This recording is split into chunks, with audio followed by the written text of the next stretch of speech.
Listo.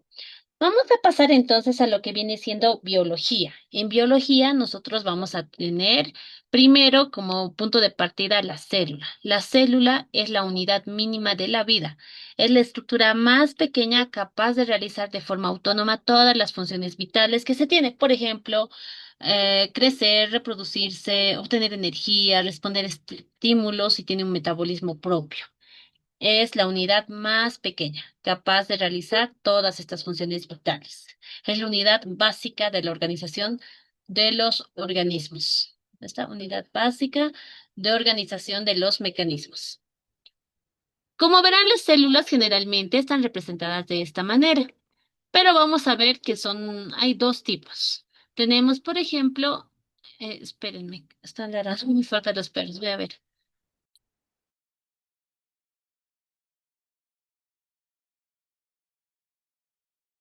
Vamos a continuar. Entonces tenemos dos tipos de células que están la procariota y la eucariota. ¿En qué se diferencian? En esta podemos ver que tiene un núcleo, tenemos un núcleo que está delimitado por una membrana. Dentro de este núcleo se encuentra el ADN que está aquí flotando. Mientras en la procariota, la célula procariota no tiene ese núcleo. Como no tiene este núcleo definido, nuestro ADN está flotando libremente por el citoplasma. No está de esta manera dentro del núcleo que se tiene. La célula procariota es una estructura más simple, como podrán ver acá. No tiene orgánulos membranosos. ¿Cuáles son esos orgánulos? Son estos de acá. Les voy a mostrar con mi cursor. Los orgánulos membranosos son estos de acá. Esos de acá, que ven acá como arvejitas, algo así. Estos son los orgánulos membranosos. Entonces, esta célula procariota es más simple, no posee nada de eso, carece de núcleo, es mucho más sencilla. Y la célula eucariota tiene toda esta composición, tiene el núcleo que está con una membrana, el ADN está dentro del núcleo y tenemos estos orgánulos membranosos. Esto lo tenemos principalmente en plantas, animales, hongos. Y esta otra de acá está presente en lo que vienen siendo bacterias, como las del reino Monera, que son los organismos evolutivamente más simples que tenemos, lo que viene siendo el reino Monera, las células procariotas y las eucariotas. Dentro de esto, entonces, ¿esta célula qué sería? ¿Eucariota o procariota? Participen en el chat o activen su micrófono. Eucariota. Gracias. Serían eucariotas. Serían nuestras células eucariotas. Porque va a poseer, como les decían, esos orgánulos membranosos, va a tener un núcleo, el ADN que está dentro del núcleo. Entonces acá veamos estas partes que lo diferencian, ¿no? Acá tenemos la mitocondria. La mitocondria viene siendo parte de estos orgánulos membranosos. ¿Cuál es la función de la mitocondria? Es realizar la respiración celular. Va a transformar nutrientes en energía utilizable en forma de ATP. Esa es la función principal que tiene este orgánulo membranoso llamado mitocondria. Mitocondria. ¿Por qué es importante que realice esta respiración celular? Porque a partir de esta transformación de nutrientes en energía, lo que se va a lograr es que vamos a poder, va a ser esencial para las actividades que va a tener adelante nuestra célula. Acá dentro, les había mencionado que tenemos el núcleo. Dentro del núcleo tenemos el ADN. El ADN, entonces, es la molécula, acá tenemos ADN, es la molécula que contiene toda la información genética. Acá nosotros, a partir de esta información genética, vamos a tener el desarrollo, el funcionamiento, la reproducción de un ser vivo. Vamos a determinar todo esto, vamos a dirigirlo. Pero entonces, ¿qué es el gen? Muchas veces está relacionado genes con ADN. Genes son un segmento específico del ADN. Es una parte específica de nuestro ADN. Es un segmento, es una partecita del ADN. Este gen lo que hace es contiene las instrucciones para fabricar proteínas, las moléculas que realizan casi todo el trabajo celular. Los genes y el ADN básicamente van a garantizar que se transmita la información hereditaria de un padre y de una madre a sus hijos. Entonces, esa es la manera o es la función principal que tiene el ADN y el gen como segmento del ADN. Hemos visto nuevamente los orgánulos que tenemos acá son la mitocondria, que la función principal es realizar la respiración celular. Continuamos. Estas células, les había mencionado, son los organismos, es la unidad básica de organización de los organismos. Estas mismas células tienen todas las funciones vitales. Responden a estímulos, se crecen, se reproducen. Bajo esto, en la división que tienen estas células, vamos a tener dos tipos de división. Son la división por mitosis y por meiosis. Ambas tienen objetivos diferentes y se manejan de forma distinta. En la división por mitosis, se va a dividir nuestra célula madre en dos células hijas. Estas células hijas van a ser idénticas a la madre, como podrán ver. Son idénticas, van a tener la misma cantidad de cromosomas. Son iguales. ¿Para qué necesitamos este tipo de división? Nosotros necesitamos este tipo de de división celular para cuando, por ejemplo, sufrimos un accidente, queremos que nuestro tejido se vaya regenerando. Entonces ahí la reparación, mantenimiento de nuestros tejidos, necesitamos que las células sean idénticas, que se reproduzcan de manera idéntica. Ahí se hace esta división por mitosis. El objetivo va al crecimiento, reparación y mantenimiento de tejidos. Son idénticas y mantienen el mismo número de cromosomas que la célula madre. Pero tenemos la meiosis. La meiosis tiene como objetivo la formación de gametos. Ahí te les voy a explicar a qué se refiere. El objetivo va más hacia la reproducción sexual. ¿Por qué? Porque en esta división nosotros, por ejemplo, no vamos a tener células idénticas a la madre. Vamos a tener cuatro células hijas que son diferentes. En cuanto al número de cromosomas, no vamos a tener la misma cantidad de cromosomas. Como ven en esta imagen, vamos a tener la mitad de cromosomas. Se reduce a la mitad sus cromosomas y van a ser distintas entre sí, no son idénticas. Las células hijas no son las mismas. ¿Para qué necesitaríamos que nuestra célula madre se divida así en células diferentes, distintas, con mitad de cromosomas? Esto nos sirve para la reproducción sexual. ¿Por qué? Porque en la reproducción sexual se unen los cromosomas del gameto masculino con el gameto femenino y ahí si va a estar mitad de cromosomas con mitad, ambos se unen y se va a recomponer la cantidad de cromosomas que tiene que tener un ser humano o un ser vivo, cualquier ser vivo. Entonces, ese es el objetivo, es la reproducción sexual, que se formen gametos, óvulos y espermatozoides que en la reproducción sexual se unan y den vida a otro nuevo ser. Ese es el objetivo principal. Diferencia, mitosis son células idénticas y meiosis son células hijas diferentes y con mitad de cromosomas. Continuamos con la reproducción sexual. ¿Cómo se da la reproducción sexual? Se da con la unión de estos cigotos masculinos que están en el espermatozoide con cigotos femeninos que están en el óvulo. eh, ambos, ambos gametos, mejor dicho, ambos gametos van a dar paso a un cigoto. En este cigoto, la mitad de cromosomas que ve aquí con la mitad de cromosomas se van a unir. Y al dar pie a este cigoto, primero vamos a obtener el material genético tanto del gameto masculino como el gameto femenino y también vamos a lograr que se restablezca el número cromosómico, mitad de esta con mitad de esta. El cigoto, como verán, va a ser único, va a ser diferente, la información genética sí o sí va a ser diferente, va a poseer tanto del padre como de la madre, la información genética. Este es el proceso de la fecundación, de la reproducción sexual. ¿Qué otras características podemos observar acá? Que la descendencia viene siendo necesariamente distinta genéticamente a los padres. solo va a poseer información genética en cierta parte del padre y en cierta parte de la madre. ¿Y para qué es importante que se genere esta reproducción sexual? Es porque a partir de esta reproducción que tenemos de los cigotos, que son diferentes, nos permiten o incrementan la diversidad que nosotros tenemos como especies. Y esto va a generar que nos podamos adaptar de mejor manera al ambiente, a las enfermedades. Tenemos ahora lo que es mutación y selección natural.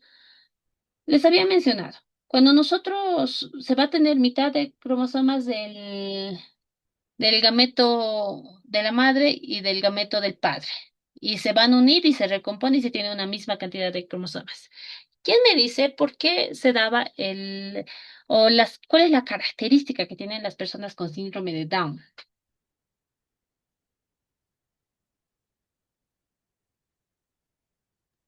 Creo que tenían un cromosoma más o lo que sea. O- Sí, gracias, Urake. Es justamente eso. El síndrome de Down tienen un cromosoma extra, el 21.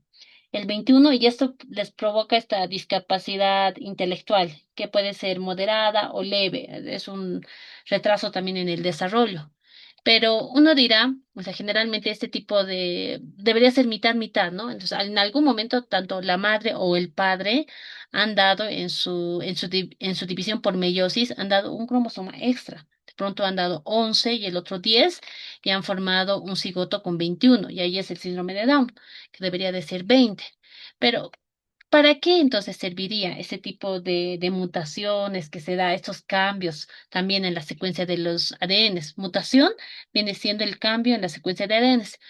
Muchas veces puede ser algo negativo, puede ser algo hasta neutro. Pero viéndolo desde un aspecto genético y de evolución de los seres vivos, sí es algo positivo, porque a partir de estas mutaciones puede haber una variabilidad genética, se puede descubrir nuevas adaptaciones que se tengan. Un ejemplo. Por ejemplo, acá tenemos una mutación en cuanto a su ADN. En esta mutación, esta mariposa que viene siendo de este tipo de color ha mutado y han empezado a ser de este color tipo café. ¿Para qué servía que sean cafés? Servían porque cuando se ponen en los árboles ante depredadores ya no son tan fáciles de distinguir y garantiza su supervivencia. Entonces, si en lo general pueden ser vistos como algo negativo, la realidad es que son fuente primordial para que haya una variabilidad genética y que gracias a estas mutaciones también es que la evolución de los seres vivos va avanzando. Y un ejemplo es, en una de sus lecturas de comprensión tenían ustedes lo que era la resistencia a los fármacos, a algunas bacterias que habían mutado, que medicamentos antiguos las mataban, pero actualmente estos medicamentos ya se necesita que sean más complejos, más pesados, que nos decía que los costos hospitalarios incluso ya son más caros debido a estas bacterias que han obtenido mayor resistibilidad ante los antibióticos.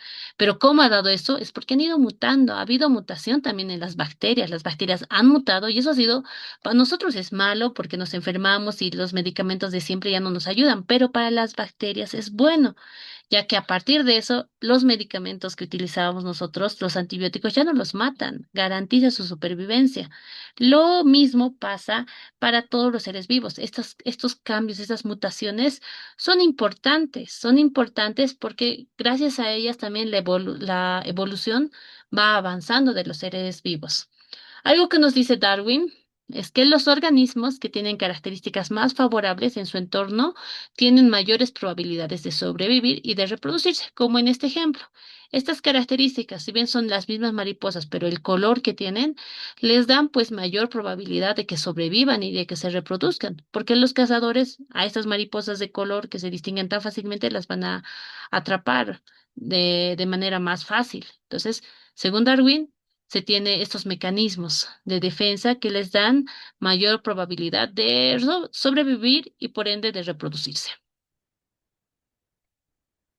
Entonces, ¿qué es especie? Hemos hablado de seres vivos, especie. ¿Qué es especie? Especie se va a entender como el conjunto de organismos capaces de reproducirse entre sí y producir descendencia fértil en condiciones naturales. Un ejemplo, aquí tenemos una especie A con otra especie A. se pueden reproducir entre ellos, producen una descendencia que también es fértil, que se va a poder reproducir con otros en condición natural. Acá ya no se considera una especie, cuando se tiene una especie con otra especie, que entre ellos no van a producir descendencia, entonces esto no es especie, puede ser una gallina con un pato, por ejemplo, no son especie. ¿Por qué? Porque no se van a poder reproducir de manera natural, en condiciones naturales, y no van a tener descendencia fértil también. Entonces, hablamos de especie cuando son organismos capaces de reproducirse entre sí y producir descendencias fértiles. Acá vamos a ver de lo que viene siendo el ecosistema. ¿Qué es un ecosistema? Ecosistema se constituye cuando vamos a unir factores abióticos con factores bióticos. ¿Qué son ambos? Factores bióticos, acá les voy a señalar, los factores bióticos son aquellos seres vivos que podemos ver. Son esos seres vivos que podemos ver, que especies que habitan, que coexisten en un mismo espacio y en un mismo tiempo. Por ejemplo, nosotros coexistimos actualmente con los animales, ardillitas, ratones, abejas, plantas, hongos, perritos, con todo eso coexistimos, con árboles, plantas, porque estamos en un mismo tiempo. No sería, no, o sea, no seríamos una comunidad biológica si, por ejemplo, tendríamos acá un dinosaurio. No, porque no estamos, sí estamos coexistiendo en el mismo espacio, o sea, estamos existiendo en esta misma tierra, han habitado ellos, pero no estamos en el mismo tiempo. Cuando hablamos de comunidad biológica es que son especies que habitan, coexisten en el mismo espacio y en el mismo tiempo, como en este ejemplo. Estos seres vivos son los factores bióticos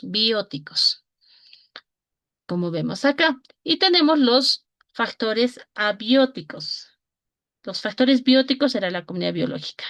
Los factores abióticos es el entorno, todo esto es lo que no son los componentes no vivos, abióticos, A de no sería, ¿no? Abióticos, que no tienen vida, como la luz, la temperatura, el aire, el suelo, el agua. Pero estos factores abióticos son importantes porque estos van a garantizar también que estos otros factores, estos otros seres vivos bióticos puedan sobrevivir. La luz les va a permitir que las plantitas puedan hacer su fotosíntesis. El agua es indispensable tanto para plantas, animales, humanos y demás. Entonces, cumplen su rol. Estos son los factores abióticos, son los componentes no vivos, no vivos. Abióticos son componentes no vivos. Vamos a cambiar de color esto para que no se confunda. Abióticos son los componentes no vivos y los bióticos vienen siendo todos los componentes vivos. Los factores bióticos son los seres vivos como lo que teníamos aquí. Son los seres vivos, especies que habitan, coexisten en un determinado tiempo. Las comunidades biológicas. Estos son los factores bióticos. Todo esto que veían ustedes acá. Todo eso son los bióticos. Y abióticos, estos de acá. Luz, temperatura, agua, suelo, aire, nutrientes. Todos estos. Juntos lo que nos brindan es que tengamos un ecosistema. ¿Qué más tenemos? Dentro de este ecosistema nosotros vamos a tener una cadena alimenticia. ¿Cómo se constituye esta cadena alimenticia? Va a depender en función, va a partir inicialmente desde el sol como tal. El principal punto de partida viene siendo el sol. ¿Cómo funciona? Vamos a tener los productores. Estos productores son organismos autótrofos, que son los que fabrican su propio alimento, de automático, ¿no? Un propio, autótrofos, fabrican su propio alimento. Lo pueden hacer mediante la fotosíntesis, que transforman esta energía del sol en energía química que lo almacenan en sus moléculas orgánicas. Estos productores son la base fundamental de la cadena alimenticia, porque a partir de esto vamos a tener un consumidor primario, un grillo que se alimenta de estas plantas, esas algas, un secundario, un sapo que se alimenta de esos insectos, de esos vamos a tener otro animal y así hasta llegar a los humanos, ¿no? Entonces, eso es la cadena alimenticia. Es el flujo unidireccional de energía a través de las relaciones de alimentación. ¿De qué maneras nos vamos alimentando? Hemos hablado de ecosistema. Es importante también hablar de lo que es la biodiversidad. ¿Qué es biodiversidad? Es que haya seres vivos, diversidad, variedad de seres vivos que existen en la Tierra. Entonces tenemos diversidad genética, tenemos diversidad de especies, distintas especies, y tenemos diversidad de ecosistemas, distintos tipos de ecosistemas. ¿Ven? Lugares desérticos, tenemos valles, tenemos lugares fríos, tenemos aquí en Bolivia altiplano, llanos, valles. También nos menciona el texto, vamos a tener dos puntos en lo que corresponde a los sistemas, ecosistema interior que nosotros tenemos como humanos, el sistema respiratorio y el circulatorio. El sistema respiratorio, su función principal es el intercambio de gases. ¿Qué gases se intercambia? Se intercambia oxígeno, va a entrar aire puro y va a salir, ¿qué era CO2? Respóndanme. Es de química, ya han avanzado química. ¿Qué era Dióxido de CO2? carbono. Dióxido de carbono. Y es una de las preguntas de su repositorio, ¿no? Entonces, entra oxígeno puro y sale dióxido de carbono. Su función principal del sistema respiratorio es el intercambio de gases, intercambio de gases. Luego tenemos el sistema circulatorio, donde va a ir pasando la sangre. ¿Cuál es la función de nuestro sistema circulatorio o de la sangre como tal? Es que va a distribuir el oxígeno por toda la sangre. Va a llevar el oxígeno desde los pulmones a todas las células que hay.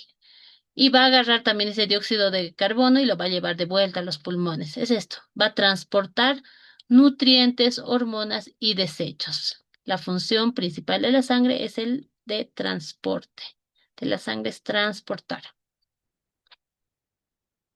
Vamos a ver otro término que es la homeostasis. ¿Qué es la homeostasis? Es cuando nosotros, por ejemplo, mantenemos, y es algo que lo hacemos todos los humanos, los animales y demás, es la capacidad de nuestro organismo de mantener un medio interno constante y estable. Quiere decir, por ejemplo, la temperatura corporal se mantiene en ciertos rangos de nosotros, ¿no? O sea, pasa cierta temperatura, nosotros sabemos que, ya me está dando fiebre. Nuestro pH tiene que estar en ciertos rangos, la concentración de glucosa, la presión osmótica. Y esto nosotros lo mantenemos no quedándonos estáticos, nos movemos, estamos hablando, pasando clases, pero se mantiene de manera regulable estas variables. Eso es la homeostasis, es ese equilibrio dinámico que sostiene nuestra vida, la capacidad de un organismo de mantener un medio interno que esté equilibrado, que esté constante, que esté estable, a pesar de que haya cambios en el organismo. Si yo me voy al altiplano, me voy al trópico, por ejemplo, mi pH de la sangre tiene que estar en los rangos, mi temperatura corporal igual. Entonces, eso es la homeostasis, es ese equilibrio. Y eso es importante porque nos permite que las células funcionen en sus condiciones óptimas.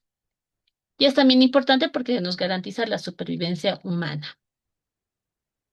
Eso sería todo lo de biología. Vámonos al repositorio. Página 200. Y los que tienen el anterior sería página 206. Díganme un número del 1 al 5. Rápido, en el chat el primero.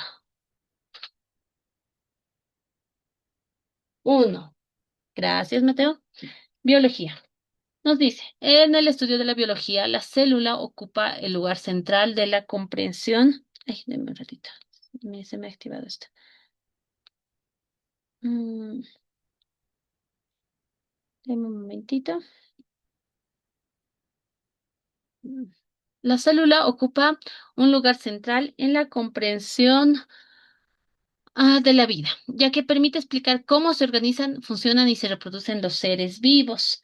Donde esta perspectiva, la teoría celular sostiene que la célula constituye la unidad básica de organización de los organismos. ¿Cuál de las siguientes afirmaciones fundamenta de manera más precisa esta condición? Entonces, a ustedes acá les van a dar diferentes definiciones de lo que es célula. ¿Qué es célula? Y ahí ustedes tienen que señalar qué era célula. Y ahí recuerden los conceptos que hemos mencionado. Célula es la unidad básica de organización de los seres vivos. Es la unidad básica que se tiene. ¿Cuál es otra característica? Es la estructura más pequeña que posee la capacidad de llevar a cabo de forma integrada y autónoma todas las funciones vitales. ¿Cuáles son esas funciones vitales? Les había mencionado. Viene siendo que tengan un metabolismo propio, que obtengan energía, que respondan a estímulos, que puedan crecer, que se reproduzcan. Un momentito.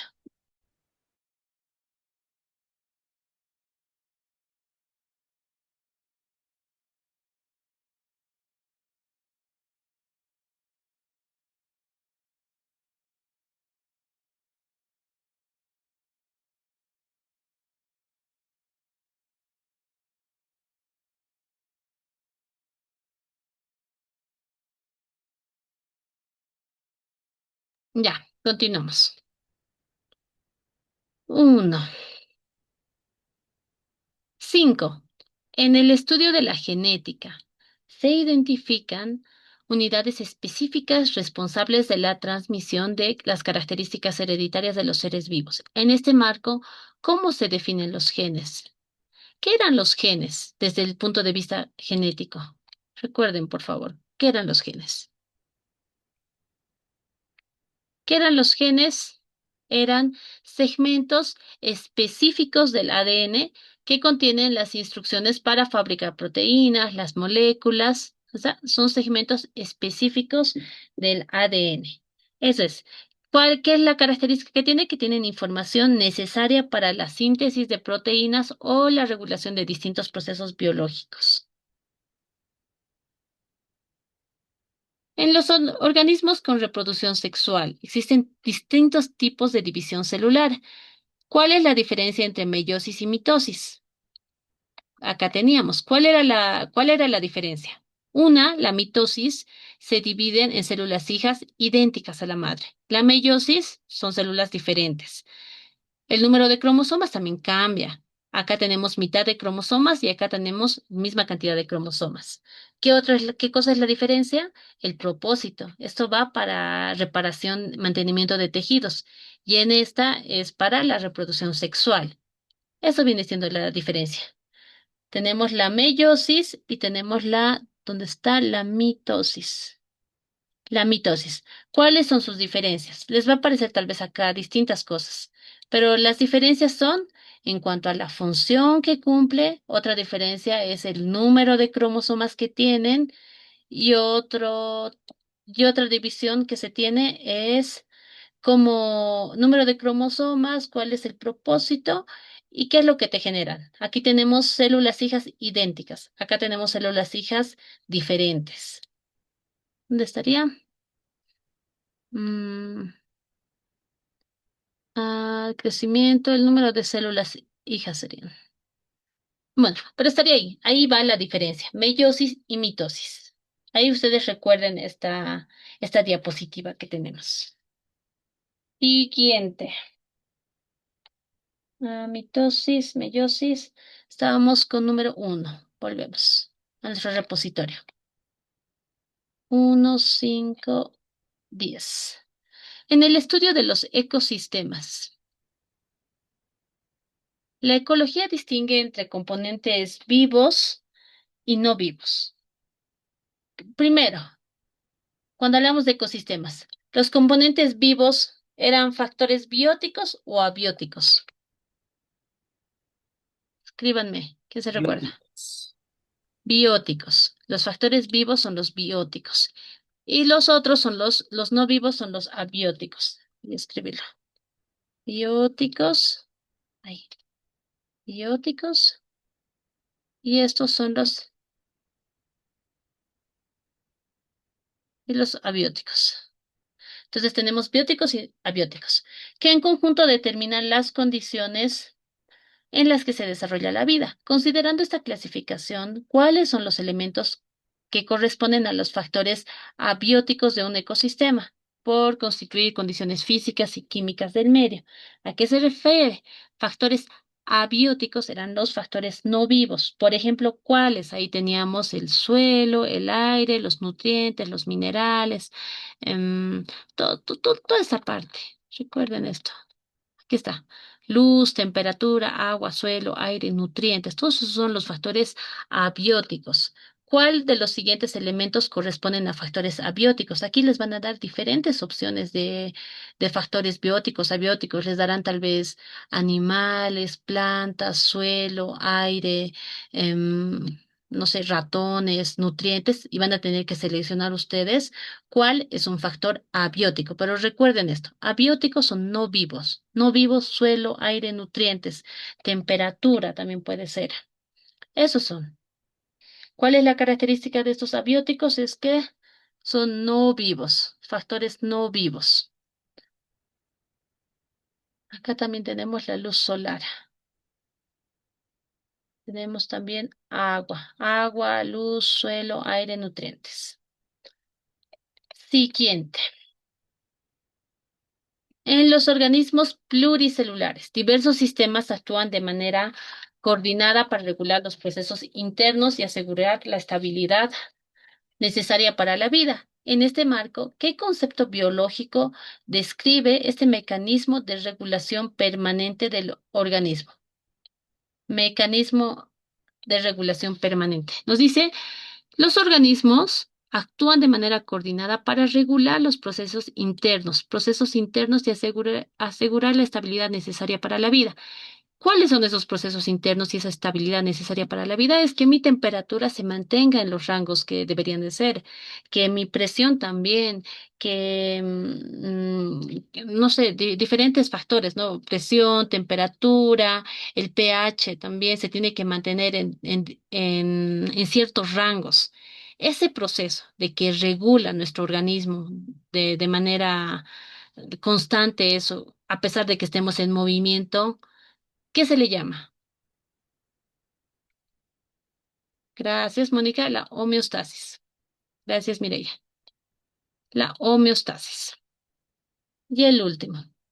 La clasificación de los seres vivos requiere criterios precisos que permitan distinguir grupos naturales y comprender sus relaciones.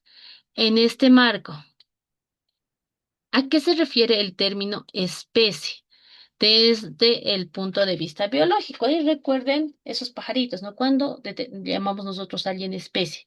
Es cuando son capaces de reproducirse entre sí en condiciones naturales y darnos una descendencia que también sea fértil. Especies son organismos capaces de reproducirse entre sí y producir descendencia fértil en condiciones naturales. Eso tendríamos. Entonces ya estamos finalizando lo que viene siendo biología y vamos a pasar al segmento de historia. Vamos.